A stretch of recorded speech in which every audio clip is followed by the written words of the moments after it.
Bittasi yaxshi bilib oling. Zilzila hech qachon odamni o'ldirmaydi. Odamni mana shu inshoot o'ldiradi, qurilish o'ldiradi, uy o'ldiradi. Tashqarida tursanglar yer qimirlasa kim o'ladi? Mana shu ichida qolgan paytda shu ustingizga tushib o'ldiradi. Endi zilzila paytida o'ldirmaslik uchun mana bunaqangi yengil konstruksiyalar uylarni sizlarga taklif qilamiz. Turkiya texnologiyalari, Turkiyada mana shu 3-4 yil oldin yer qimirlaganda toza sinovdan o'tdi.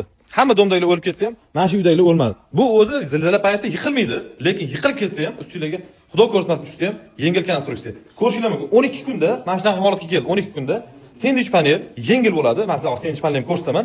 Yengil bo'ladi.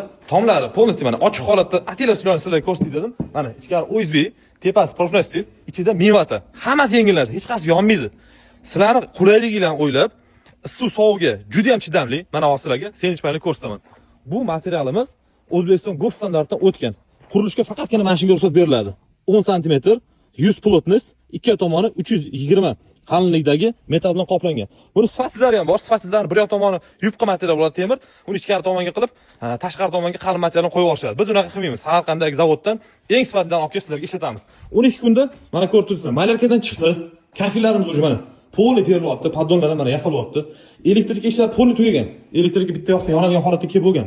Avtomatlarni yig'ib bo'lganmiz. Satiyaniki ishlar ham bo'ldi. Katerlarni ham yig'ib tashladik. Endi bitta qolgan narsa akfaron zakaz qilib qo'yganmiz, keladi. Mezgom teshiklar keladi.